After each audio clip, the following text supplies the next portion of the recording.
বাংলাদেশে এবং বাংলাদেশের বাইরে পৃথিবীর বিভিন্ন প্রান্তে যে যেখান থেকে চ্যানেলে দেখছেন আপনাদের সকলকে সাদর আমন্ত্রণ তৃতীয় মাত্রা দেখবার জন্য সাম্প্রতিক নানা বিষয় নিয়ে আলোচনার জন্য আমার সঙ্গে স্টুডিওতে রয়েছেন আমার বায়াবশ আছেন বাংলাদেশ জাতীয়তাবাদী দল বিএনপি দলীয় সাবেক সংসদ সদস্য সেলিম রেজা হাবিব এবং আমার ডানে রয়েছেন ব্যবসায়ী নেতা বারবিটার সাবেক মহাসচিব হাবিবুর রহমান। স্বাগত আপনাদের দুজনকে তৃতীয় মাত্রায়। মিস্টার সেলিম রেজা হাবিব, একটু জাস্ট মজা করে একটা প্রশ্ন আপনাকে করতে চাই, ক্ষমতা থেকে বিএনপি কত দূরে বা কত কাছে, ক্ষমতার কত কাছে? ধন্যবাদ জিল্লুর ভাই। চ্যানেল এর অগণিত দর্শক শ্রোতা যারা দেশে বাইরে আমার অযোধ্যা আলোচক সবাইকে শুভেচ্ছা। একটা রাজনৈতিক দল হিসাবে গত 17 বছর ধরে রাজপথের যে আন্দোলন, স্বৈরাচার বিরুদ্ধে যে সংগ্রাম, যে অত্যাচার নির্যাতন, হত্যা, গুম, খুন, মামলা সব কিছুকে অতিক্রম করে অবশেষে 5ই আগস্ট স্বৈরাচার দেশ থেকে বিতাড়িত হয়েছে। স্বাভাবিকভাবেই একটি বৃহৎ রাজনৈতিক দল হিসাবে, মাঠের রাজনৈতিক দল হিসাবে এবং আন্দোলন সংগ্রামে সবচেয়ে বড় ভূমিকা পালনকারী দল বা সবচেয়ে বেশি ক্ষতিগ্রস্ত দল বা আত্মত্যাগকারী দল হিসাবে বাংলাদেশ জাতীয়তাবাদী দল প্রত্যাশা করে যে একটি অবাধ, সুষ্ঠু এবং নিরপেক্ষ এবং অন্তর্ভুক্তিমূলক নির্বাচন যদি হয়, যে নির্বাচনে সাধারণ মানুষ যদি নিঃসংকোচ চিত্তে তাদের ভোটাধিকার প্রয়োগ করতে পারে, তাহলে অবশ্যই আমরা আশা করি যে আমরা ক্ষমতার খুব কাছাকাছি আছি। আবার অন্যদিকে যদি আপনি ভাবেন যে রাজনীতিতে নানান ধরনের চক্রান্ত আছে, ইলেকশন ইঞ্জিনিয়ারিং আছে এবং বর্তমান যে অন্তর্বর্তীকালীন সরকার নির্বাচনে একটা রোডম্যাপ ঘোষণা করেছে, যদি সেই রোডম্যাপ যদি ঠিক থাকে তাহলে নির্বাচনের ফলাফলটা হয়তো এক ধরনের হবে। যদি সেটা থেকে তারা অন্যভাবে কোনো কিছু চিন্তা করে বা এর পিছনের যে শক্তিগুলো আছে সেই শক্তিগুলো যদি সত্যিকার অর্থে ক্রিয়াশীল থাকে, কারণ আমাদের এই তৃতীয় বিশ্বের দেশগুলোতে যে শুধু রাজনৈতিক দলগুলোর উপর সব কিছু নির্ভর করে এমন না, আবার সরকারের উপরে যে সরকার ইচ্ছা করলেই চাইলেই সব কিছু পারে এমনও হয়তো বা না। বিশেষ করে যেখানে গণতান্ত্রিক চর্চার অভাব থাকে সেখানে এই অপশক্তিগুলোর মানে কার্যক্রমগুলো বেশি নেপথ্যে কাজ করে। তো গত 17 বছর যেহেতু রাজনৈতিক প্র্যাকটিসই ছিল না, গণতান্ত্রিক কোনো চর্চা ছিল না, মানুষের ভোটাধিকার ছিল না, রাজনৈতিক কর্মসূচি পালন করার কোনো স্বাধীনতা ছিল না, সেই কারণে স্বাভাবিকভাবেই যে অপশক্তিগুলো যেভাবে ক্রিয়াশীল অতীতে ছিল, যারা শেখ হাসিনাকে ফ্যাসিস্ট করেছিল তারা তো এখনও ক্রিয়াশীল, তাদের তো এখনও কেউ টাচ করতে পারে নাই। তো স্বাভাবিকভাবেই সেই অপশক্তিগুলো এখনও নানাভাবে কাজ করে। সেই কারণে যদি তারা এই খেলায় যদি তারা জয়ী হয়, স্বাভাবিকভাবেই আমরা আমরা যে আশা করছি যে আমরা ক্ষমতার খুব কাছাকাছি, সেটা হয়তো বিলম্বিত হতে পারে। মিস্টার হাবিব, আপনাকে সক্রিয় রাজনীতির কোনো একজন যেহেতু আপনি না, ভেতরে কি আছে সবটা তো আমরা সবাই জানি না, কেউ অনুমান করলে করতে পারেন, বাট সাধারণভাবে সক্রিয়ভাবে রাজনীতিতে দেখা যায় না, কিন্তু একজন ব্যবসায়ী নেতা, সমাজের একজন সচেতন এবং নাগরিক হিসেবে আপনি কি দেখেন? মানে আমি প্রশ্নটা উনি যেহেতু বিএনপি করণকে জিজ্ঞেস করেছি, বিএনপি ক্ষমতার কতটা কাছে বা কতটা দূরে, আপনি সামগ্রিকভাবে বর্তমান রাজনীতি এবং নির্বাচন নিয়ে আসলে কি দেখেন? ধন্যবাদ জিল্লু ভাই। নির্বাচন নিয়ে আমরা প্রথম দিন থেকে একদম ডে 1 থেকে যত জায়গায় বলছি, বিশেষ করে আপনাদের এখানে যতবার আসছে ততবারই ডে 1 থেকে আমি কিন্তু নির্বাচন দেখি নেই কখনো। নির্বাচন তো একটা অনিবার্য, মানে হতে হবে তো। এত এই সময়ের মধ্যে আমি নির্বাচন, আমি ব্যক্তিগত ফেব্রুয়ারির মধ্যে আমি নির্বাচন দেখি নাই। এখন আমি মানে এটা কি টু আর্লি বলে মনে হচ্ছে আপনার কাছে? না, আরো পরে হওয়া উচিত? আমার ইচ্ছা নেই, ইচ্ছাতে থাকতে হবে। যাদের নির্বাচনটা করে এবং নির্বাচন যত্রতত্র যাহা তাহায় নির্বাচন করার তো কোনো কারণ নাই। আমি জাস্ট একটা ছোট্ট নির্বাচন নিয়ে আমি একটা, যেমন এই ক্রিকেট বোর্ডের নির্বাচন হলো দিন, ওই সব জায়গায় কিন্তু একই নির্বাচন। আমরা কিন্তু কোনোভাবেই মানে আমরা ঠিক হচ্ছি না। আমরা নিজেরা যদি সৎ না হই, নিজেদের জায়গাটা যদি নিজেরা পরিষ্কার না করি, নির্বাচন তো যেমন এই নির্বাচন যদি করবেন আপনি, আপনাকে পুলিশ লাগবে, পুলিশের সেই সক্ষমতা আজ পর্যন্ত আমি গতকালকে আমার এক বন্ধু ইয়াতে ডিএমপিতে গেছিল যে কোনো কারণে অন্য কারণে বলে আমরা অ্যারেস্ট করি, কোর্ট থেকে রায় হয়। মানে পুলিশও খুব একটা যারা এখন বর্তমান পুলিশ আছে, আগে ওদের ছিল এদের ছিল, এখন ওরা কিন্তু সেভাবে অ্যাক্টিভ না, তারাও খুব বেশি অ্যাক্টিভ না। আলটিমেটলি যদি আপনার নির্বাচনটা যদি করতে হয়, পুলিশ প্রশাসন সব কিছু মিলাই আপনাকে নির্বাচনটা করতে। একদম ছোট্ট একটা উদাহরণ দিই, চিটাং চেম্বারের ইলেকশন হচ্ছে, সেখানেও ইলেকশনটা করতেছে মানে সরকারের আমলারা, বিভাগীয় কমিশনার। ওই জটিলতা যেটা সরকারি জটিলতা যে জায়গাগুলা, আমরা আপিল বোর্ডে গেছি, ধরেন আপিল বোর্ডে গেছি, নর্মালি আপিল বোর্ডের নিয়ম হচ্ছে সবাই বসবেন, উনি আসবেন, এসে আমাদের সাথে সবার সাথে সাক্ষাৎকার করবেন, কার কী প্রবলেম সেটা বলে দিবেন এবং শেষ হবে। নো, কারণ আমাদেরকে লাইন ধরে এক একজনকে ওনার রুমে ঢুকতে হয়েছে। এই যে মানে প্র্যাকটিসগুলা, এই প্র্যাকটিস থেকে বের না হলে আমরা তো বের হচ্ছি না। এই যেটা ক্রিকেট বোর্ডে যে ইলেকশন হলো, একজনকে বাদ দিয়ে আবার আরেকজন ঢুকলো, এই ঢুকি। এখন আজকে বলা হচ্ছে যে নতুন সরকার আসলে বা বিএনপি যদি দায়িত্বে আসে, ক্ষমতায় আসে, এই বোর্ড থাকবে না। কেউ আবার এটা ইয়া করতেছে। এইভাবে তো এটা একটা দেশ চলতে পারে না।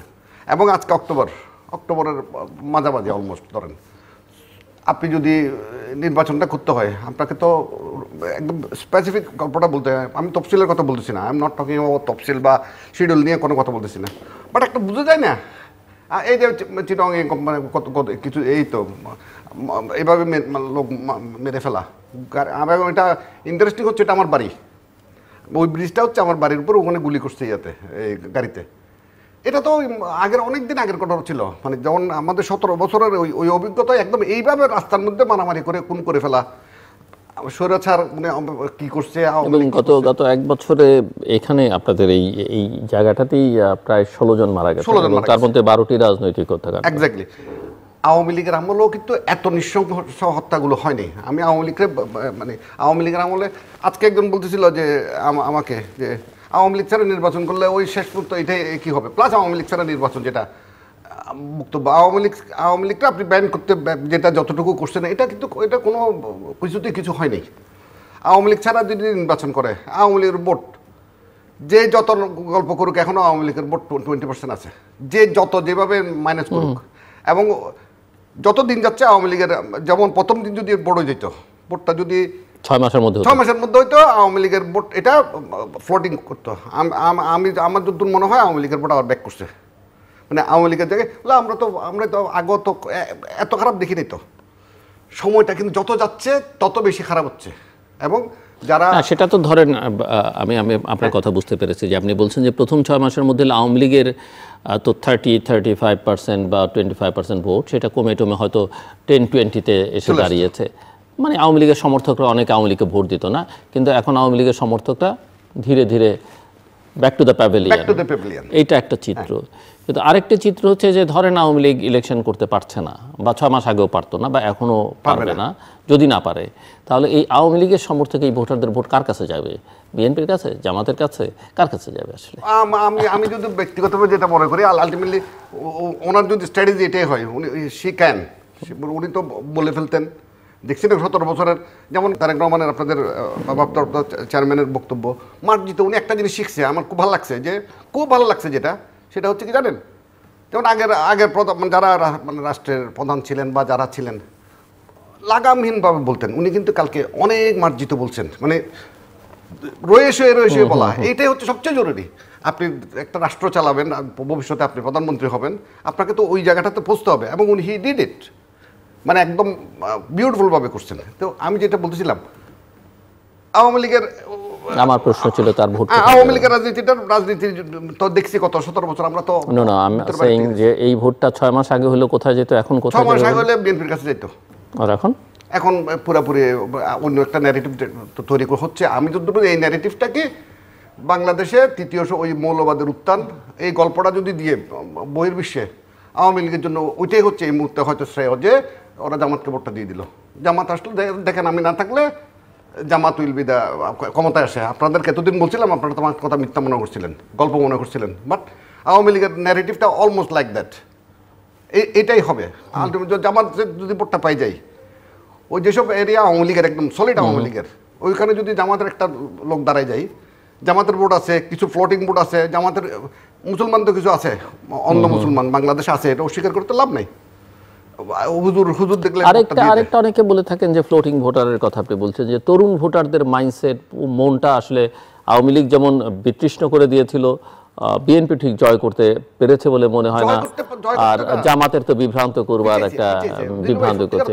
এবং নারী ভোটার যারা 49% শতকরা ভোটার হিসেবে, তারাও তাদেরও মাইন্ডসেট বোঝা খুব কঠিন বলে অনেকে মনে করেন। এক্স্যাক্টলি এটাই বলতেছি, বিশেষ করে তরুণ ভোটার যারা, তরুণরা বিএনপি আওয়ামী লীগ কারো ভোট দিতে রাজি নেই তারা।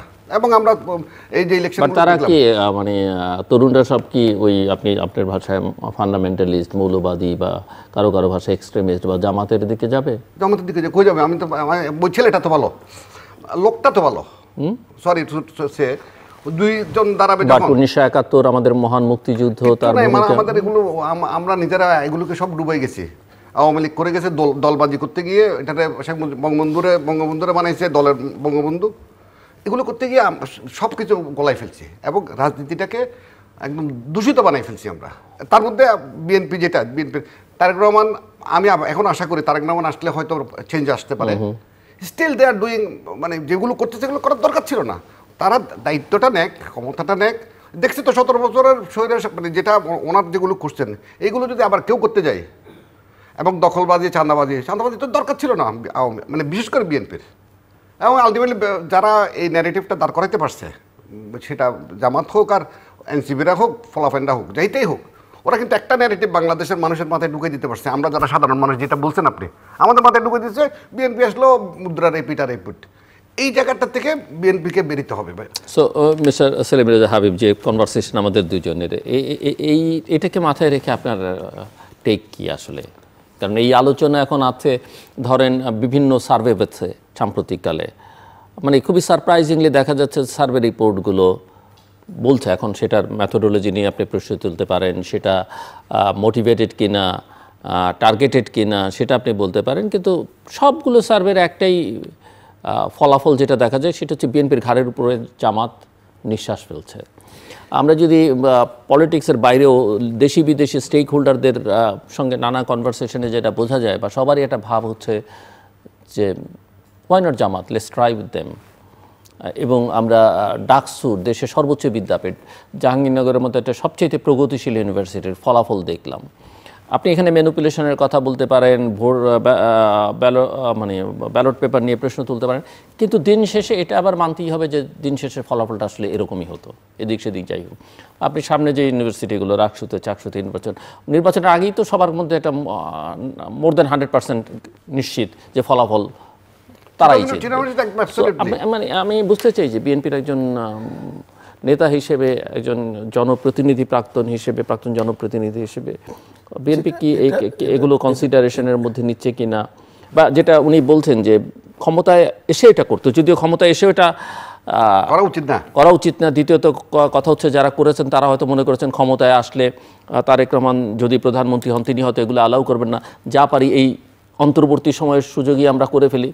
আর করতে গিয়ে যেটা হয়েছে, অনেকের মধ্যে এরকম একটা ধারণা হয়েছে যে বিএনপি তো ক্ষমতায় এসেই গেছে। সো অ্যান্টাই এস্টাবলিশমেন্ট, বিশেষ করে ইয়ুথ ফোর্সের মধ্যে যে সেন্টিমেন্ট, সেটা মাথাচাড়া দিয়ে উঠেছে যে এরা তো এস্টাবলিশমেন্টের পার্ট বিএনপি।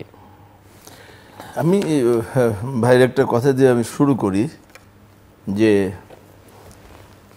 পারসেপশনটা হচ্ছে যে সমাজকে নিয়ন্ত্রণ করে রাজনীতিবিদরা, শুধু না, রাজনীতিবিদরা পলিসি মেকার, আর সমাজ রাষ্ট্রকে মোটামুটি ডমিনেট করে বা নিয়ন্ত্রণ প্রশাসন। এবং সেখানে প্রশাসনের ভিতরে সবচেয়ে বড় যেটা, সেটা হলো আইন শৃঙ্খলা রক্ষাকারী বাহিনী আর আদালত। এই দুটো অঙ্গাঙ্গিভাবে জড়িত। আমরা এই 5 তারিখের পর থেকে যেটা দেখতে পাচ্ছি, সেটা হচ্ছে যে পুলিশ স্টিল নন ফাংশনিং, মানে যেটুকু না করলেই না সেটুকু জাস্ট। পুলিশ ছাড়া নির্বাচন হবে কিভাবে? হ্যাঁ, আমি বলছি সেটা, যে এই যে জায়গাগুলো আমি আসছি আর কি।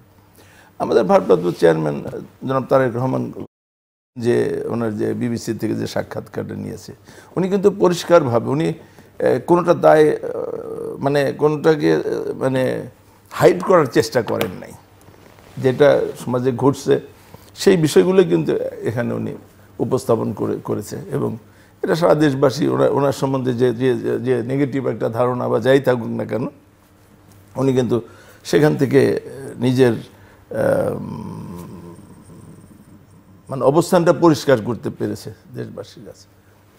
এখন দেখেন, এই 5 তারিখের পরে স্বৈরাচারী যে আওয়ামী লীগ, এই মাত্র কয়েকজন ছাড়া যে কয়েকজন প্রথম দিকে গ্রেপ্তার হয়েছে, এই প্রথম শ্রেণী ছাড়া আর কেউ কিন্তু গ্রেপ্তার হচ্ছে না। আবার 2-4 জন যা গ্রেপ্তার হচ্ছে আদালত থেকে তারা জামিন পেয়ে যাচ্ছে। তো স্বাভাবিকভাবেই মানুষের ভিতরে এক ধরনের আতঙ্ক বলি বা একটা অবিশ্বাস বলি, এবং যেহেতু বিএনপি সবচেয়ে বড় স্টেক হোল্ডার, বড় দল, যেখানে যাই কেন না হচ্ছে এটা দোষটা বিএনপির ঘাড়ে এসে পড়ছে। এখন ধরেন আমি পরিবহন সেক্টরটার কথা বলছি, বড় সেক্টর। এখান থেকে যে গভর্নমেন্ট যখন আসে এই চাঁদাবাজি সম্বন্ধে তাদের এ সম্বন্ধে এগুলো বলে, কিন্তু ওটাকে নিয়ন্ত্রণ করবে কে? আমাদের দল থেকে আমাদের ভারপ্রাপ্ত চেয়ারম্যান পরিষ্কার করে বলছে, আমরা কি কখনো বলেছি যে এদেরকে গ্রেপ্তার আইনের আওতায় আনার দরকার নেই, অথবা কাউকে গ্রেপ্তার করলে কি আমরা তার পক্ষে সুপারিশ করছি? আমরা তো সবসময় বলছি দল হিসাবে আমরা যেটা পারি যে আমার একটা কর্মী অন্যায় করলে তাকে আমরা বহিষ্কার করতে পারি, এর বাইরে তো আমাদের কিছু করার নাই, এবং দলের জন্য এটা সর্বোচ্চ শাস্তি এটা। তো সেই কাজগুলো তো আমরা করছি, কিন্তু যেখানে আইন শৃঙ্খলা রক্ষাকারী বাহিনী যদি তাদের দায়িত্ব পালন না করে, তাহলে আলটিমেটলি এটার দায় চাপানোর চেষ্টা করা হচ্ছে বিএনপির উপর। কিন্তু যদি আমরা এখানে যদি আমাদের রোলটা এরকম হতো যে আমরা কোনো অ্যাকশনে যাচ্ছি না, আমাদের কর্মীদেরকে অবাধ তারা অন্যায় করছে, আমরা অবাধভাবে তাদেরকে আমরা ছেড়ে দিচ্ছি। আমাদের সর্বোচ্চ স্থায়ী কমিটির সদস্য তিনি একজন একটা গাড়ি ব্যবহার করছে, তার জন্য তো আমরা দল থেকে শোকজ করা হয়েছে। তো এইখানে দল হিসাবে আমাদের ভারপ্রাপ্ত চেয়ারম্যান এই যে 13, 17, 16 বছর তিনি দেশের বাইরে থেকে তিনি পাশ্চাত্যের গণতন্ত্র, আমাদের দেশের গণতন্ত্র, আমাদের ভুল ত্রুটি, আওয়ামী লীগের ভুল ত্রুটি সব জায়গা থেকে তিনি শিক্ষা নিয়ে আমাদের কাছে যেটা মনে হয়েছে বা আমাদের সঙ্গে তার যতটুকু কথা বলার সুযোগ হয়, সে আসলে একজন বর্তমানে তিনি একজন মানে সত্যিকার গণতন্ত্র এবং একটা জবাবদিহিমূলক সরকার তিনি এখানে প্রতিষ্ঠা করতে চান। এই যে কথাটা আসছে, আপনারা বলছেন বা অন্য লোক বলছে যে আমরা ছাড় দিচ্ছি। এখন গণতন্ত্রে তো মানে ছাড় দেওয়ারই বিষয়। সবাই যদি আমরা রিজিট হই তাহলে কি হবে?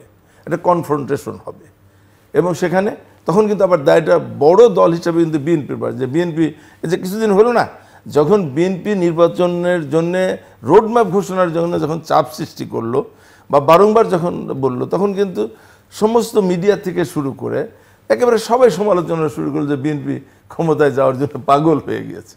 এখন বিএনপির তো উভয় দিকে সমস্যা। এদিকে যদি ক্ষমতার জন্য যে গণতন্ত্র দ্রুত ফিরে আনে, যে কথা আপনি বললেন, বাট আমি একটা জিনিস আপনার কাছে আপনি নিজেও অন্তত আপনার এলাকায় তো আপনি বড় নেতা, রাজনৈতিক নেতা বা রাজনৈতিক দলগুলোর কাজ কি? তারা কি অবশ্যই তাদের জনগণের সঙ্গে সম্পর্ক থাকতে হবে এবং জনগণ যেটা চায় জনগণের পালস বুঝে কাজ করতে হবে, কিন্তু একটা ভালো লিডারের বা একটা ভালো রাজনৈতিক দলের কাজ কি? শুধু মানুষ যা চাইবে, রাইট রং ভুল শুদ্ধ সেটাই করবে, না সে কি আসলে মানুষকে গাইডও করবে? নেতা তার কর্মীরা যা চায়, এলাকাবাসী যা চায় সেটাই করবে, না সে তাদেরকে একটা রাইট পথে রাইট ডিরেকশনও দেবে যে না এটাই আসলে করা উচিত? সবসময় তো সবার জনগণের সিদ্ধান্ত যে সব ঠিক ভালো হবে এরকমও না। মানে না, আমি ওইটা বলছি যে আমি বোঝাতে পেরেছি, এবং আমার আপনি যেটা বলতে চেয়েছেন, নেতারাও আসলে জনগণকে কর্মীদেরকে তৈরি করবে। না না, এটা তো রাজনৈতিক নেতাদের কাজই তো তাই। রাজনীতির নেতাদের জনগণ যেমন নেতা তৈরি করেন, জনগণকেও নেতারা আসলে তৈরি গাইড করার কথা। আমি তো ওই জায়গায় তো আসলাম যে প্রথমত কথা হচ্ছে যে গভর্নমেন্ট যখন আসলো, বিএনপি যদি ওই ওই ওই মানে আপনার জনগণের সেন্টিমেন্ট প্লাস বাস্তব অবস্থা বিবেচনায় তো এই গভর্নমেন্টকে নিরঙ্কুশভাবে সমর্থন করেছে, এখন সমর্থন করার ফলে এখানে যে কথা বললেন যে জামাতের পিছনে নানা মানে অন্যান্য যে শক্তিগুলো আছে, বাইরের দেশগুলোও আছে, তারা যে কেন জামাত না, এরকম তাদের একটা চলছে মানুষের মধ্যে, হয়তো মানুষের ভিতরে। তবে আমি যেটা বলি, আমি একটা ছোট্ট নির্বাচনী এলাকার প্রতিনিধিত্ব করি, আমার কাছে কিন্তু, এবং আমার আপনি অবশ্যই জিল্লুর ভাই জানেন যে আমাদের পাবনা জামাত বেশ শক্তিশালী, সবগুলো কনস্টিটিউয়েন্সি, বেশ 2-3টা কনস্টিটিউয়েন্সিতে তাদের কিছু ভোট রয়েছে, কিন্তু ওই যে ঘাড়ের উপর নিঃশ্বাস পড়ছে এরকম আমার কাছে মনে হয় না। সাইলেন্ট ভোটার না, সাইলেন্ট ভোট আমি তো বললাম একদম নীরব ভোটার, নীরব ভোট বিপ্লব হয় না, যেমন 91 সালে আওয়ামী লীগ ধরে নিয়েছে, আওয়ামী লীগ যাবে, সরকার গঠন করছে, বিএনপি চিন্তাও করে না যে বিএনপি জিতবে, কিন্তু বিএনপি তো জিতবে। এটা আমার মনে হয় না যে বাংলাদেশে বর্তমানে এই পরিস্থিতি আছে, যে যেভাবেই বলুক না কেন তারা প্রোপাগান্ডায় ফার্স্ট, তারা অনেক বট আইডি বলে না কি আইডি বলে, এমনভাবে তারা প্রচারণা করছে এবং এত টাকা পয়সা তারা খরচ করছে আপনি মানে কল্পনা করতে পারবেন না। কিন্তু দেখেন যে জনগণ কিন্তু, বাংলাদেশের মানুষ কিন্তু অত্যন্ত সচেতন। দেখেন যে তারা একদিকে বলছে যে পিআর পদ্ধতিতে নির্বাচন চাই, আর একদিকে তারা 300 আসনে ক্যান্ডিডেটদের পুরোপুরি প্রচারণা শুরু করছে। একদিকে বলছে যে ইসলামী দলগুলোর এটা যে তাদেরকে সমর্থন করে আখেরাত পাওয়া যাবে, আবার পাশাপাশি যে সেখানে বিষ্ণু কৃষ্ণ সাথে মহানবী হযরত সাল্লাল্লাহু আলাইহি ওয়াসাল্লামকে তুলনা করছেন, যেটা ইসলাম কখনো সমর্থন করে না। আবার রোজা এবং পূজা একই বৃত্তের দুটো ফুল, এটা বলছে। মন্দিরে যে তারা আল্লাহ শুকরিয়া আদায় করছে, যেখানে আসার তৌফিক দান করছেন, এই জন্য আমরা শুকরিয়া আদায় করছি। এই যে জামাতের যে বিষয়গুলো জনগণের কাছে কিন্তু পরিষ্কার হয়ে গেছে। জামাত যতটুকু আমার দৃষ্টিতে যতটুকু এগিয়েছিল এই পূজাতে, তারা মানে হিন্দুদের ভোটকে আকর্ষণ করতে যেয়ে বা তাদের সিম্প্যাথি নিতে যেগুলো করেছে, কোনো মানুষের কাছে আর এটা পরিষ্কার হয়ে বলছেন কেন? অন্যান্য যে ছাত্র সংসদগুলো নির্বাচনে তো তারা অন্য ধর্মাবলম্বীদেরকে জায়গা করে দিয়েছে এবং ফলাফল তো তাদের পক্ষেই। না, এখানে আমি বলছি আপনার সাথে আমি হিজাব পরাকেও মনোনয়ন দিচ্ছে, হিজাব ছাড়াও দিয়েছে, এবং সেটা ঠিক আছে। আমি বলছি স্টুডেন্ট পলিটিক্স, ইউনিভার্সিটি পলিটিক্স আর মাঠের পলিটিক্স কিন্তু ভিন্নতা আছে। এর আগে তো মান্না ভাইরা জিতেছে না, ডাকসুতে জিতেছে না, তার কি রিফ্লেকশন কি জাতীয় নির্বাচনে পড়েছে? এটা পড়ে না। এখন যে কথাটা আমি একটা কথা বলি যে 5 তারিখের পরিবর্তনের পরে বৃহৎ রাজনৈতিক দল হচ্ছে ছাত্রলীগ, ছাত্রদল। ছাত্রলীগ ফাংশনিং ছিল, ছাত্রদল চাপের মধ্যে ছিল, কিন্তু ছাত্রদল একমাত্র মোকাবেলা করার মতো গত 16 বছর ছাত্রদলই একমাত্র ছাত্রলীগকে মোকাবেলা করেছে যতটুকু সম্ভব। আর শিবির তো ছাত্রলীগের সাথে একীভূত হয়ে তাদের ছত্রছায়া থেকে তারা রাজনীতি করছে, 5 তারিখের পরে তারা এখানে মাঠে উঠেছে। তো এই যে ছাত্র দলের বডি ল্যাঙ্গুয়েজ, মানে যেহেতু তাদেরকে মোকাবেলা করতে হয়েছে, সুতরাং তাদের তো একটা শক্তি সামর্থ্য ছিল। 5 তারিখের পরে আমাদের ছাত্র দলের অন্য সব দিক পরিবর্তন হলেও হয়তো বডি ল্যাঙ্গুয়েজের পরিবর্তনটা তারা করতে পারে নাই। মানে ছাত্রদের আস্থা বিশ্বাস আনার জন্য যেভাবে চলার দরকার, যেমন তারা হয়তো হল কালচার চালু করে নাই, র্যাগিং করে নাই, হলে ক্যান্টিনে জোর করে খায় নাই, সব এগুলোর থেকে বিরত ছিল। কিন্তু তাদের সামনে আর কেউ নেই, এই যে একটা মনোভাব তাদের ভিতরে কাজ করেছে। তো সাধারণ ছাত্রছাত্রীরা মনে করেছে যে তাদের তো বডি ল্যাঙ্গুয়েজের কোনো পরিবর্তন হয় নাই। তো সুতরাং তারা যদি এই ইলেকশনে জয়লাভ করে তাহলে ছাত্রলীগের মতোই হয়তো ক্যারেক্টার আবার তারা ব্যাক করতে পারে। এই সংখ্যার থেকে হয়তো সাধারণ ছাত্রছাত্রীরা এটাই করেছে। তা আমি মাঠের কথা একটু বলি, যে আপনি যেটা বলছেন, এবং ইয়াং জেনারেশনের যে কথাটা বললেন, এবং নারী ভোটারদের কথা, ইয়াং জেনারেশনের যে কথাটা বললেন, ইয়াং জেনারেশনের মধ্যে আমি যেহেতু আমি গ্রাম অঞ্চলের একটা আমার কনস্টিটিউয়েন্সি, আমি তো সেখানে ইয়াং জেনারেশনের ভিতরে ওই ধরনের কোনো আতঙ্কিত হওয়ার শঙ্কিত হওয়ার মতো এটা কি এই কারণে আপনার কাছে মনে হয় না যে আপনি আপনার বৃত্তের মধ্যেই সীমাবদ্ধ, মানে আপনি শুধু আপনার দল, নেতা, কর্মী, সমর্থক গোষ্ঠীর মধ্যেই, বা তাদেরকেই সবসময় দেখেন? না না, আমি এটা বলি, এটা এই কারণে বলি যে আমার বক্তব্যটা পরিষ্কার। যেমন আমি বলি যে আমি কোনো চাঁদাবাজ, দখলবাজ, মাস্তান, সন্ত্রাসী এবং মাদক কারবারি এবং মাদক সেবীদের সাথে আমি রাজনীতি করবো না। একে ওপেন, এটা আমি কিন্তু ওপেন জনসভায় বলি এবং প্রত্যেকটা জায়গায়। এখানে আমার ক্লিয়ার, আমার তাদের কোনো ভোটের কোনো প্রয়োজন নাই। যে কারণে আমি দেখি যে ইয়াং জেনারেশনটা, এটা বোঝা যায় তো, আমি একটা বৃত্তের মধ্যে আছি। ধরেন আপনার এখানে আমি গেট দিয়ে যে আপনি দেখলেন যে আপনি ওখানে আসছি, এখানে 2-3টা ছেলে এখানে চাকরি করে, তো ইয়াং, তারা আমার কাছে এগিয়ে আসছে। তো আমার যদি এটা যদি না থাকতো, ওই অ্যাকসেপ্টেন্স বলেন, আর যদি তাদের যদি ওই ধরনের কোনো আমার তাদের কাছে আসতো না। সুতরাং আমি যেটা দেখি গ্রামাঞ্চলে, এবং মহিলাদের, আমি আসার 2 দিন আগে, 3 দিন আগে একটা মহিলাদের একটা সমাবেশ করেছি, প্রায় মানে 600-700 মহিলা নিয়ে, এবং আমি অবাক হয়ে গেছি দিলুর ভাই, যে একটা কর্মী সভায় যদি 500 পুরুষ থাকে, তাদের যদি বক্তব্য দেওয়ার জন্য আমি বলি 4-5 জনের বেশি পাওয়া যায় না। আপনি বিশ্বাস করেন, আমি যদি সুযোগ দিতাম ওই 600-র মধ্যে অন্তত 300 লোক মহিলা বক্তৃতা দেওয়ার জন্য।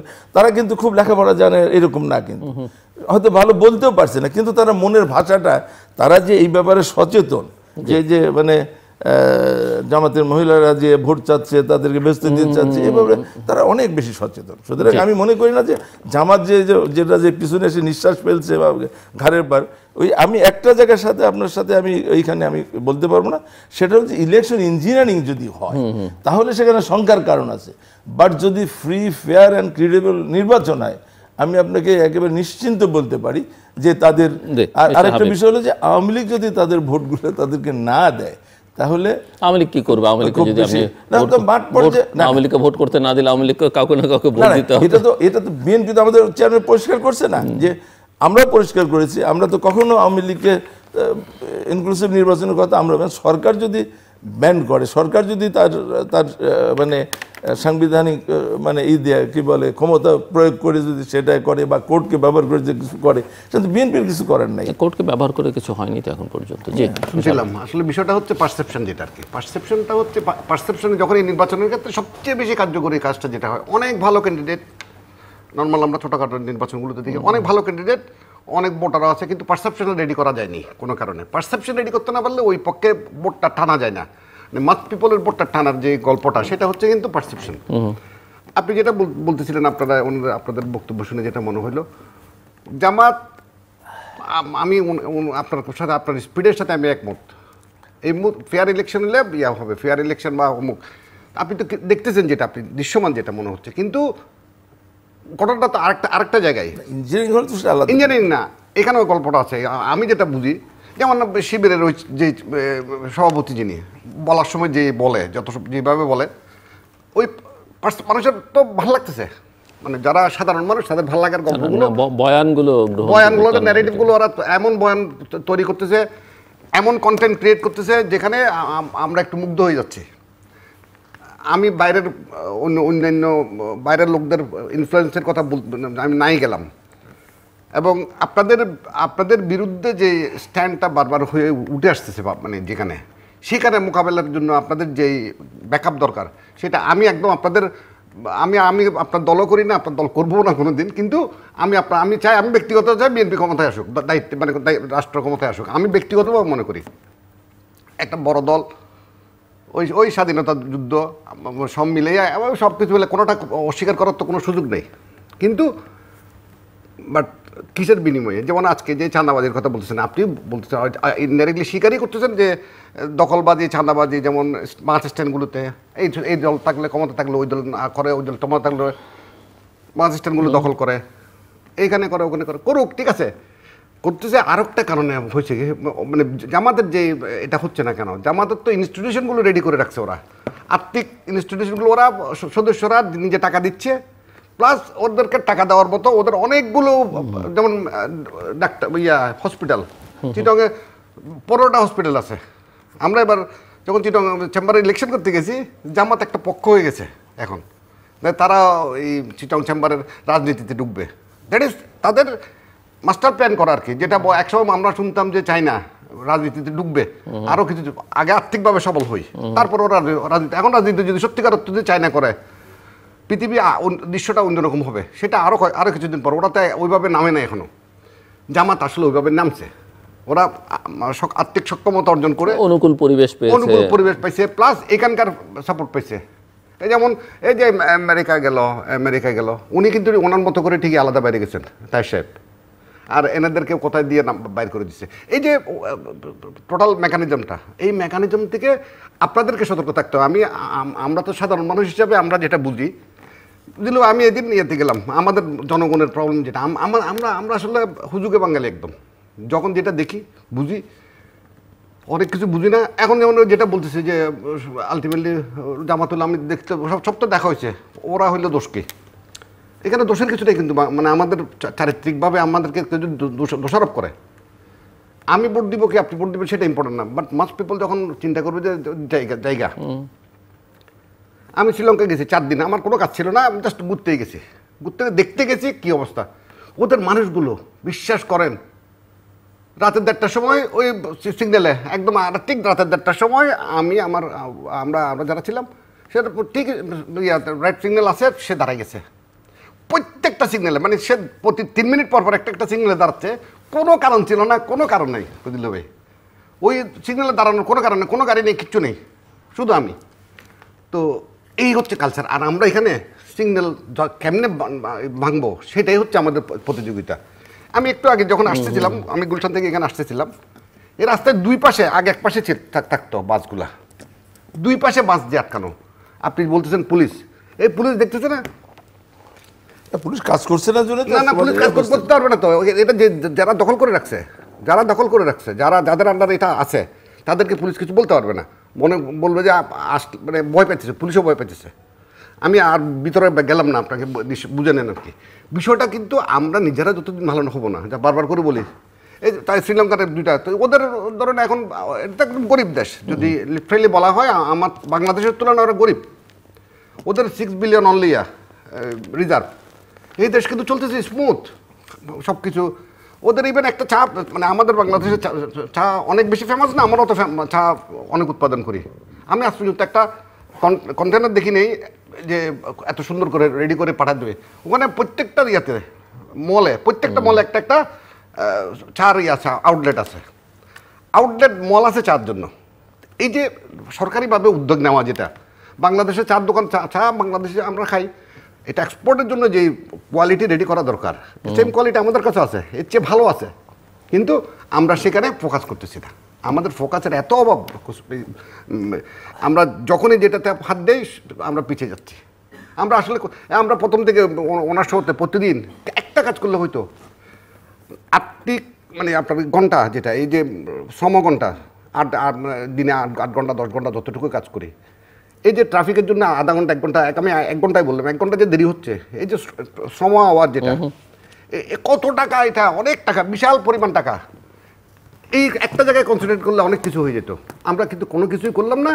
এখনও নির্বাচন, এবং নির্বাচন নিয়েও আমরা কোনো রোডম্যাপ যেটা বলেন আপনারা, একটা ডেট পাইছি, আমি রোডম্যাপ দেখি নাই কিন্তু এখন। ডেট কি পেয়েছেন? ডেট একটা না, ডেট মানে কি ওই ফেব্রুয়ারিতে একটা হবে, কি একটা ফেব্রুয়ারিতে হবে ওইটা।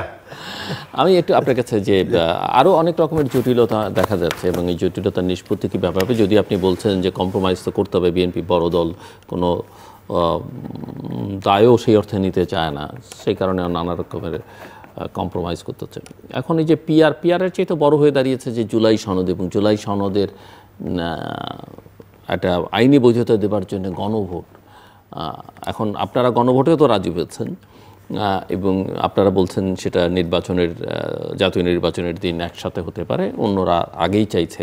তা আমার প্রশ্ন হচ্ছে যে এতগুলো বিষয়ে গণভোট কিভাবে হবে? মানে শুধু সনদ আপনি সমর্থন করেন কি করেন না, ইয়েস নো, তো সনদে তো আরও 70-80টা বিষয় আছে। 70-80টা বিষয় তো উনি একটা একমত হবেন, আমি একটা খালি বিএনপি আর জামাত হলেই তো হবে না, ইন্ডিভিজুয়াল যারা দল করে না তাদেরও মতামত আছে। সো এটা একটা টেকনিক্যাল ইস্যু। যে আমি আপনাকে জরুরি ভাই, আমি ভাইয়ের একটা কথা, যে শ্রীলঙ্কার কথা বললেন, একই সমসাময়িক সময়ের মধ্যে শ্রীলঙ্কা এবং নেপালে বাংলাদেশের মতো কিন্তু ওখানে একটা অভ্যুত্থান হয়েছে, এবং দুটো সরকারি আগে পরে আগে আগে পরে দেখেন তারা কিন্তু এই সংস্কার করে কেউ কিন্তু চিৎকার করছে না, তারা কিন্তু তাদের লাইনে চলে গেছে এবং নির্বাচন বা যেভাবে জনগণ যেটা চাচ্ছে সেটা সেইভাবে করছে। কিন্তু এখানে এই গভর্নমেন্ট আসার পরে 6, 7টা, 8টা, 10টা নারী কমিশনের কোনো প্রয়োজন ছিল কিনা, ধরেন যে এই সমস্ত কমিশন, অনেকগুলো কমিশন করেছে। এবং এখন যে যত সমস্যা, কিন্তু আমার কাছে যেটা মনে হয় ব্যক্তিগতভাবে, সেটা হচ্ছে যে এই কমিশনগুলোই বরঞ্চ আরও অনেক সমস্যার সৃষ্টি করছে, যেগুলো ছিল না সেগুলো তারা নানানভাবে 1 বছর ধরে কি আলোচনা হবে। প্রথমে কথা তো এরকম ছিল যে এই কমিশনগুলো কিছু সুপারিশ করবে, সেই সমস্ত সুপারিশ সব দল যে কয়টা বিষয় একমত হবে সেইগুলো ইমপ্লিমেন্ট করে এটা নির্বাচনে যাবে, বাদ বাকিগুলো নেক্সট গভর্নমেন্ট যে আসবে তারা করবে। কিন্তু তারা কি সেটা করছে? এখন রাজনৈতিক দলগুলোর উপর চাপিয়ে দিচ্ছে এটা মানতে হবে। এই মানতে পিয়ার কি কখনো ছিল? আলোচনার ভিতরে পিয়ার ছিল না, এখন পিয়ার নিয়ে আসলো। আচ্ছা, পিয়ার আনার পরে পিয়ারটা কি? আপনি যে পিয়ারের কথা বলছেন, জামাত ইসলাম বলছে যে পিয়ার হলে এই কি বলে কেনা বেচা কমে যাবে, হ্যান ত্যান। কিন্তু আপনি বলেন তো যে জামাত 10% বা 15% বা 20% ভোট পেলে, কথার কথা বলছি আর কি, তো 20% ভোট পেলে তারা 3 কোটি 60টা সিট পাবে।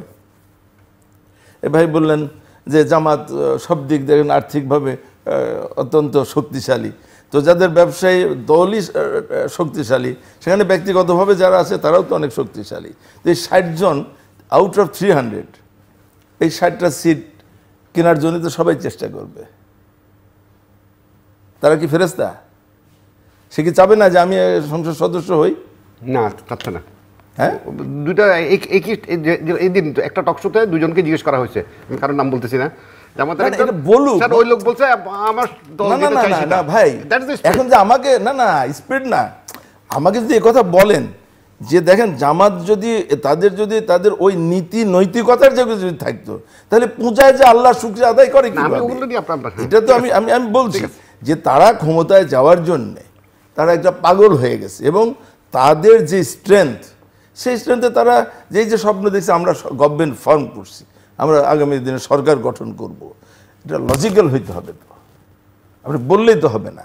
এই যে বিগত বছরগুলোতে না, কিন্তু একেবারেই কিছু নাই পৃথিবীর অনেক ভালো নির্বাচনে তো অনেক দেশেই অনেক দল নতুন শক্তির উদ্ভব ঘটে, উদয় যে হয় না তা তো না। না, সেটা হয়, সেটা হচ্ছে যে নীরব, মানে যারা প্লেয়ার তারা বুঝতে পারে না, কিন্তু ভোটাররা তো আসলে অনেক। আমি যেটা বলছি আর কি, যে আপনি যে কথা বললেন যে পিয়ার, আপনি বা গণভোটের কথা বললেন, যে এই জুলাই সনদ যখন সব দল একমত হয়েছে, যখন স্বাক্ষরের প্রশ্ন আসছে, তখন কিন্তু আবার নতুন শর্ত জামাত আবার, মানে প্রত্যেকটা ব্যাপারে কিন্তু জামাত কিন্তু একবার তারা ডিক্টেট করছে। এখন আসছে যে তাদের নভেম্বর ডিসেম্বরে ভোট দিতে হবে। আচ্ছা ঠিক আছে, নভেম্বর ডিসেম্বরে যদি একটা শুধু গণভোটের জন্য, শুধু এই জুলাই সনদের জন্য একটা ভোট হয়, তাহলে এই যে একটা নির্বাচন করতে 1000 কোটি টাকা খরচ হয়, এটা কেন করতে হবে? আবার আপনি একসঙ্গে যে দিলেন, যে আপনি যে বললেন, এতগুলো জনগণ কিভাবে বুঝবে কি? আমাদের দেশের জনগণ কি ওই পর্যায়ে? ভাই বললেন যে শ্রীলঙ্কা যে জায়গায় গিয়েছে, আমাদেরকে ওই জায়গায় যাওয়ার কোনো, মানে আমাদের যে মানসিকতা, আমরা যে গত 15-16 বছর বা 20 বছর বা যত লাস্ট 53 ইয়ার্সই বলি, আমরা কি নিজেদেরকে ওইভাবে আমরা পেরেছি? আমরা কিন্তু মুখে অনেকেই নীতি কথা বলি, কিন্তু আমি নিজেই কিন্তু আবার সেটা মানি না। এটা হচ্ছে আমাদের মানে নিজের ব্যক্তিগত বাঙালির একটা চরিত্র কিনা জানি না। তো আমাদের তো চেষ্টা করতে হবে, এত বছর পরে, এত রক্তক্ষয়ের পরে যখন একটা সুযোগ এসেছে, তখন সেই সুযোগটা সবারই কাজে লাগানো উচিত, যে আমরা একটা ভালো পরিবেশে। কিন্তু আমাদের শুরু থেকে বললাম যে আবার কনস্পিরেসি শুরু হয়েছে।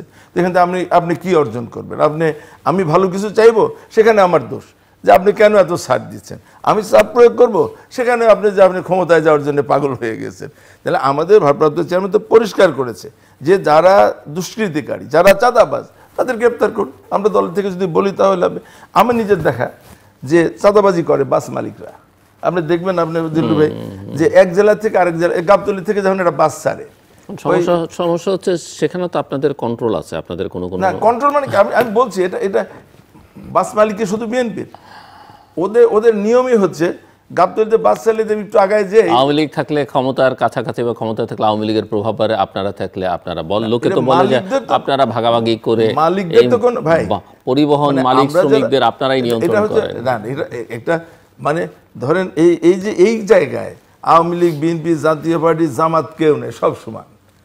যাদের গাড়ি আছে তারা এখানে সব এইখানে কারো কোনো বিভেদ নাই, তারা নীরবে এই কাজগুলো করছে। যে টাকাটা তোলে, আমরা ট্রাক প্রত্যেকটা জেলার উপর দিয়ে যাইতে গেলে আপনাকে টাকা দিতে হয়, এবং সেখানে মালিকরা শ্রমিকরা ভাগযোগ করে না, এবং সেখানে কোনো ভেদাভেদ নাই। এখন বিএনপি বৃহৎ দল হিসাবে সব দায় এসে পড়ছে বিএনপির উপর, মালিককে শুধু বিএনপি। ওই যে যারা এগুলো করে, এই অপকর্ম করে, তাদেরকে দল থেকে বের করে দেন, তারপরে দেখা যায় কি হয়। দেখা যাক, মানে আপনার দলের পরিচয় ছাড়া, ক্ষমতা সরকারের পরিচয় ছাড়া কার কি শক্তি বাংলাদেশে আছে, আমরা যে দল থেকে আশ্রয় প্রশ্রয় না দিলে কি, এই যে দল থেকে আমরা 7,000 7,500 বহিষ্কার করছি। না আপনারা তো, আমি বলছি যে বড় বড় বিগ শটদের, মানে চুনোপুটি নিয়ে কাজ করলে হবে না তো, রুই কাতলা নিয়ে কাজ করতে হবে, তাহলে বোঝা যাবে।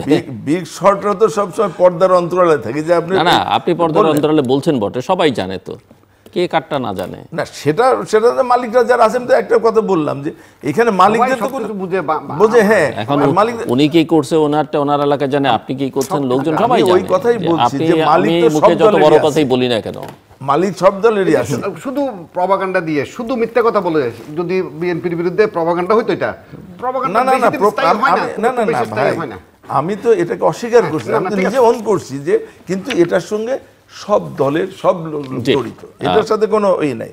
তো যাই হোক, আমি যেটা বলছি যে পিয়ারের কথা, এই যে আমাদের যে নির্বাচনটা, এই নির্বাচনটা পিয়ার, এখন আমরা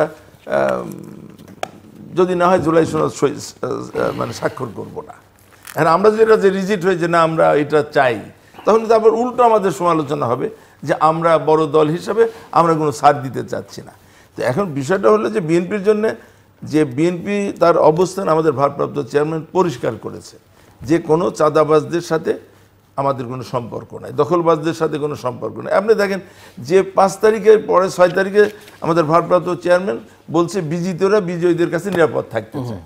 কোনো আওয়ামী লীগের বাড়িতে হামলা, মামলা, ভাঙচুর, গ্রেপ্তার, মাঠ পর্যায়ে দেখেন বিচ্ছিন্ন দিয়ে একটা ঘটনা, সেটা ডিফারেন্ট থিং। কিন্তু যেখানে আওয়ামী লীগের নেতারা বলেছে যে বিএনপি ক্ষমতা আসলে একদিনে কেউ বলছে 10 লাখ, কেউ বলে 5 লাখ, কেউ বলছে 3 লাখ, ক্ষমতা আসেন নাই তো, ক্ষমতা আসলে দেখা যাবে। না, বেনিফিশিয়ারি তো আমরা ওইটার তো উল্টা গল্প আছে, এটাও তো নেগোসিয়েশন বলতেছে। সুতরাং না, আমরা বেনিফিশিয়ারি, আমি বলছি যে আমরা বলি আসলে আমি আসছি আপনার কাছে, আমরা একটু শেষের দিকে চলে আসছি। জি প্লিজ। কিন্তু আসলে বিষয়টা হচ্ছে ওই অল টুগেদার আমাদের দেশের থেকে আসলে, এই যেমন আমি একটু অন্য প্রসঙ্গে বলি, টাকা পাচার যেটা আমাদের, যে আলটিমেটলি শ্রীলঙ্কাতে আবার ব্যাক করে ওরা দাঁড়াতে পারতেছে, হয়তো পারবেও, পেরে গেছেও। ওদের মানুষগুলো তো ওই মানুষগুলো করাপ্টেড না, আমরা নিজেরাই করাপ্টেড। আমরা যেমন প্রত্যেকের স্বপ্ন থাকে, আমি আজকে একটা লিস্ট দেখতেছিলাম, সচিবদের ইয়াতে এই বেগমপাড়ায় বাড়ি আছে, ওনাদের যে পরিমাণ মানে বেতন ভাতা, যেভাবে টাকা পাঠানোর কোনো সিস্টেমই তো নাই। এখন টাকা যারা ব্যবসায়ীরা, বারবার করে বলি, ব্যবসায়ীদের হাতে টাকা থাকলে আলটিমেটলি দেশে থাকবে, কিন্তু টাকা অব্যবসায়ী বা এই যে যাদের কাছে যে কত 17 বছরের আওয়ামী লীগের মূল প্রবলেমটা হয়েছে টাকা। কিন্তু আওয়ামী লীগ দুঃশাসনের চেয়েও সবচেয়ে বেশি ঝামেলাটা করছে আর্থিক খাতে। এই টাকাগুলো যে পাচার করে দেশকে একটা কোকলার মধ্যে ফেলে দিচ্ছে। যে আমরা এক্সপ্রেসওয়ে এখনও বলি, প্রতিদিন বলতেছি, এক্সপ্রেসওয়েতে যখনই যেত fine, it was very fantastic জিনিস, এটা ভালো জিনিস হয়েছিল। কিন্তু কত টাকার বিনিময়ে উনি আমাকে একদিন ওনার টক শোতে ওখানে স্টপ করে দিয়েছিলেন। আসলে তো টাকাটা ওরা ওই প্রজেক্ট করে টাকাটা নিয়ে গেছে। টাকাটা যদি বাংলাদেশে থাকতো আমাদের কোনো দুঃখ ছিল না। এখনও যেটা শুনতেছি, বর্তমানেও এখনও টাকা নাকি পাচার হয়, এখনও নাকি বেগমপাড়ায় বাড়ি কিনা হয়, আজকেও বেগমপাড়ায় বাড়ি। আর বাইরে টাকাটা নিয়ে যদি হয় বাংলাদেশে, এখানে ইনভেস্ট করো, এখানে বাংলাদেশের আর্থিক খাতটাকে চালু রাখো। মানি সার্কুলেশন না থাকলে আলটিমেটলি কিন্তু আমরা খুব ঝামেলায় পড়ে যাবো, এবং সেটা হচ্ছে। কিন্তু ব্যবসা বাণিজ্যের ক্ষেত্রে অসম্ভব খারাপ অবস্থা।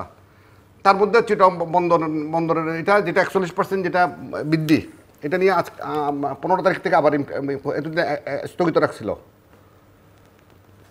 41%-এর সাথে আরও প্রত্যেকটা শিপিং এজেন্ট, প্রত্যেকটা সিএনএফ এজেন্ট সবাই এটার সাথে সাথে একটা যুক্ত করছে টাকা।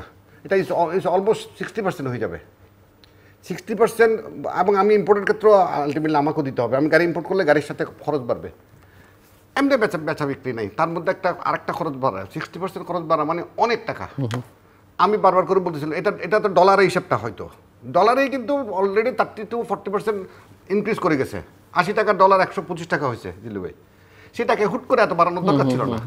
এটা তারপর আমি বাই দিস খবর নিলাম, এখানেও একটা গল্প আছে। গল্পটা হচ্ছে এরকম যে ওইটা প্রেশার আছে, যাদেরকে দেওয়া হচ্ছে তারা বলছে যে আমরা এই লাভে আমরা আসবো না, আমাদেরকে বেশি লাভ করতে হবে।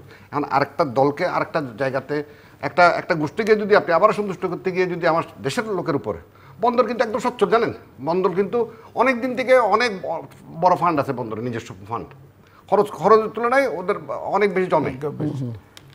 তারপরে এই বৃদ্ধি, এই মুহূর্তে আমাদের তো এই সরকারের এই বিশেষ করে ডক্টর ইউনূসের মানে ওনার কাছে আমাদের প্রত্যাশার জায়গাগুলোতে আস্তে আস্তে নিচে নামতেছে। চট্টগ্রাম বন্দর ডিপি ওয়ার্ল্ডকে দেন, কারে দিবেন, হ্যাঁ ইটস গুড, আপনার এটা বাড়ানোর দরকার নেই তো, খুব ভালো হবে হয়তো এক সময় যে খুব ভালো হবে এটা, ডুবাইটা ওরা করে তো। কিন্তু আপনি আমাকে কেন প্রেশার করতে হচ্ছে? এই জায়গাগুলো আমাদের অনেক বেশি বিবেচনা নিতে হবে। এটা 15 তারিখ থেকে আমার মানে শুরু হয়ে যাবে, এগুলো সরকারের বিবেচনা করা উচিত। বিশেষ করে চিটংয়ের উপরে এই মুহূর্তে কোনো রকম ঝামেলা করা উচিত না, নাম্বার 1। আরেকটা চিটং যেমন এর মধ্যে যেমন আসলে তো নির্বাচিত হইতে হয় না, যেমন আমাদের ইয়া হইলো এই ক্রিকেট মনোরেলের সব কিছু প্রস্তাবনা রেডি করে হয়ে গেছে, কে করছে না করছে বড় কথা না, বাট ওই মেয়রের তত্ত্বাবধানে আগাচ্ছে ঘটনাটা। বাট আপনি যদি কাজ করতে চান, আপনি যদি সৎ থাকেন, কোন দল কে দল কি, এবং আমি কোন দল টল জানি না, যেমন হে যদি এমনি দাঁড়ায় আবার এমনি হবে কাজ। মানুষ যদি আপনি কাজ দিতে পারেন, মানে স্বচ্ছতা দিতে পারেন, প্রতিদিন সে নিজের ব্যানার ফেলে দিচ্ছে আমার শহর সৌন্দর্য, কিছু জায়গা তো আপনাকে কাজ করে দিতে হবে। এবং বিএনপির উনি আপনাদের লোক, চিটাগং মেয়র, তো সে ভালো করতেছে, আমরা ভালো বলতেছি, কিন্তু আমরা আশাটাকে কিন্তু প্রথম দিন আমি ব্যক্তিগতভাবে বলছি যে এইভাবে তো দরকার ছিল না, কিন্তু এই সে তো কাজটা ভালো করলে আমরা উই আর হ্যাপি। আমরা জনগণ কাজ চাইতেছি, আমরা জনগণ, আমরা যারা ব্যবসায়ী, ব্যবসার পরিবেশটা সৃষ্টি করতে। আপনি এফবিসিসির ইলেকশন নিয়ে প্রতিদিন চলতেছে, এখন দলীয়ভাবে সবাই বলার চেষ্টা করতেছে যে দল আসলে তখন হবে ইলেকশন এখন হবে না, একটা মামলা দিয়ে ঠেকে রাখতেছে, সব জায়গায় মামলাবাজি। এবং ও মামলা আগে যেমন 2-4 জন ওরা করতো, আওয়ামী লীগের ইয়ারা ওই আইনজীবী, এখন আবার সেম উল্টা। আমরা কোথায় যাবো? আমরা তো স্বাধীন হইতে পারতেছি না। বাংলাদেশের আমরা যারা সাধারণ মানুষ, আমরা যারা দেশকে নিয়ে চিন্তা করি, আমাদের যাতে এখানে পুঁজি আছে, আমাদের ইনভেস্টমেন্ট আছে, আমাদের অনেক কষ্ট আছে। আজকের 35 বছর ব্যবসা করি, আমরা দেশকে প্রতিদিন দিয়ে যাচ্ছি, ইনকাম ট্যাক্স দিয়ে যাচ্ছি, দিয়ে যাচ্ছি, আমাদের সেই রিটার্নটা কই? সেই রিটার্নটা আমরা কোথাও পাচ্ছি না। এখনও ঢাকা শহরের জামটাই আমরা ঠিক করতে পারলাম না।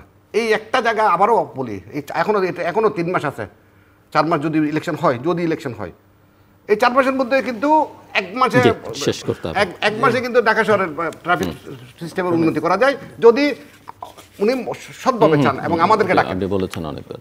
সমস্যা হচ্ছে যেটা বলছি আর কি, যে এই গভর্নমেন্ট আসার পরে কোথাও তো এই যেভাবে সংস্কারের কথা ছিল সেটা করে নাই, না করার পর যেন সেই ফ্যাসিস্ট সরকারের সে সচিবরাই রয়ে গেছে, সমস্ত টেবিলে কিন্তু তারাই রয়েছে। সুতরাং তাদেরকে দিয়ে আপনি ভালো কিছু তো আশা করতে পারেন না। আবার এখন যেটা হচ্ছে, তারা যে বিনিয়োগের কথা ঢাকঢোল পেটে এক ভদ্রলোককে নিয়ে আসলো সিঙ্গাপুর থেকে, কি বিনিয়োগ, কালকে পত্রিকায় দেখলাম যে মাইনাস মানে কত % যেন আরো কমছে আগের থেকে বিনিয়োগ। আজকাল একটা রিপোর্ট আসছে একটু বাড়ছে দেখাইছে।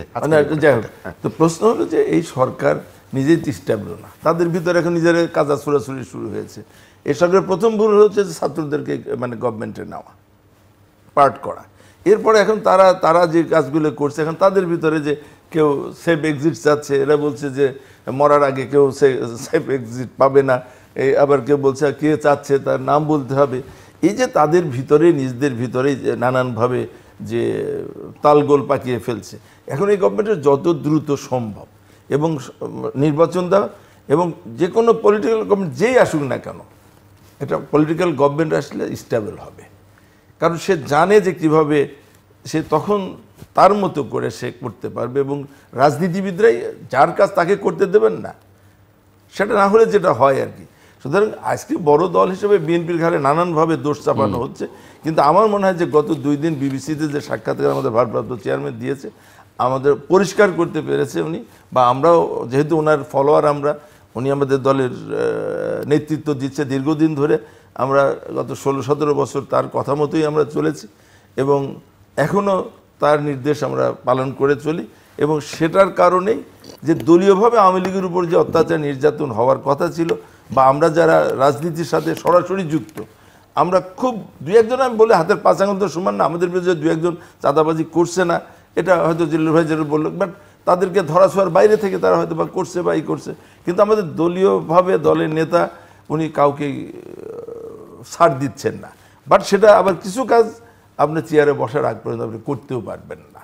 আপনি দেখেন যে শেখ হাসিনার মতো মানুষ, তোফায়েল আহমেদের মতো লোকজনকে সাইডের টেবিলে বসায় রেখেছে, বাট তাদেরকে কিন্তু এমপি না বানায় পারে নাই, কিন্তু তাদেরকে মন্ত্রী ধরনের রাজনীতি থেকে দূরে রেখেছে, অরাজনৈতিক লোকদেরকে নিয়ে এসে তিনি মন্ত্রী বানিয়েছেন। তো সুতরাং ক্ষমতায় গেলে অনেক কিছুই করা সম্ভব, বাট ক্ষমতার বাইরে থেকে সব করা সম্ভব না। আমাদের ভারপ্রাপ্ত চেয়ারম্যান, আমরা দৃঢ়ভাবে বিশ্বাস করি যে আগামী নির্বাচন, এখনও যেটা ফেব্রুয়ারির কথা নির্বাচন হচ্ছে, যেটা আমরা মেনে নিচ্ছি, এটা কিন্তু জামাতেরই প্রপোজাল ছিল যে ফেব্রুয়ারি রোজার আগে, সেটা এখন অনেকে জামাত বলে যে কেন ফেব্রুয়ারিতে হলো, তাদের কথা মতোই তো আমাদের ভারপ্রাপ্ত চেয়ারম্যান, আচ্ছা তারা চাচ্ছে সেটাই আমরা মেনে নিলাম যে এই ফেব্রুয়ারিতে যদি একটা ফ্রি, ফেয়ার এবং ক্রেডিবল নির্বাচন হয়, আমরা যে কোনো রায় মেনে নিতে রাজি আছি, যেটা হবে সেটা জনগণ যে রায় দেবে সেটা অবশ্যই আমরা মেনে নেব, কিন্তু আমরা একটা নির্বাচন চাই। দর্শক, অনুষ্ঠানের শেষ প্রান্তে আমরা সামাজিক যোগাযোগ মাধ্যম ফেসবুক, এক্স এবং ইউটিউবে তৃতীয় মাত্রা লাইভ স্ট্রিম হচ্ছে আপনারা দেখতে পারেন। টেলিভিশন পর্দায় দেখতে না পারলে যে কোনো সময় যে কোনো স্থান থেকে ইউটিউবে তৃতীয় মাত্রা চ্যানেলটি সাবস্ক্রাইব করে পুরোটা পর্বগুলো আপনারা দেখতে পারেন। মিস্টার হাবিবুর রহমান হাবিব এবং মিস্টার সেলিম রেজা হাবিব, অসংখ্য ধন্যবাদ এই আলোচনা অংশ নেওয়ার জন্য। দর্শক, সব কথার মূল কথা দুজনেরই চাওয়া, সেটা হচ্ছে যে নির্বাচন, কিন্তু যেন তেন নির্বাচন অবশ্যই নয়। দুজন একসুরে না বললেও মোটামুটিভাবে সাধারণ মানুষেরও সেটাই প্রত্যাশা। এবং নির্বাচন হবে কি না আমার অতিথিদের অন্তত একজনের সেটা নিয়ে সংশয় রয়েছে। কারো কারো মতে যত দ্রুত নির্বাচন হয় তত ভালো, কারো কারো মতে যেন তেন নির্বাচন হলে ভালো, কারো কারো মতে যেন তেন নির্বাচন না হওয়ার চাইতে নির্বাচন না হওয়াই ভালো। কিন্তু সব কথার মূল কথা হচ্ছে যে নির্বাচনও হতে হবে, ভালো নির্বাচন হতে হবে, যত দ্রুত সম্ভব সেটা হতে হবে, এবং সেটা করবার জন্যে যা যা করণীয় সেটা আমাদের করতে হবে। তাতে কে থাকলো না, কে জিতলো না, কিচ্ছু যায় আসে না। আমাদের সঙ্গে থাকবার জন্য অসংখ্য ধন্যবাদ। আপনাদের সবার জন্য শুভকামনা।